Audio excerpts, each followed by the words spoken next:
হরে কৃষ্ণ। এই গরমের মধ্যে রান্নার কাজ নিয়েছি, সত্যি যে কি কষ্টের বুঝতে পারছি এখন।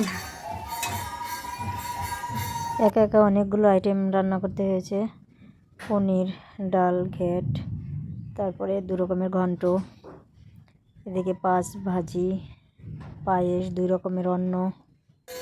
খুব কষ্ট হয়ে যাচ্ছে সত্যি কথা বলতে।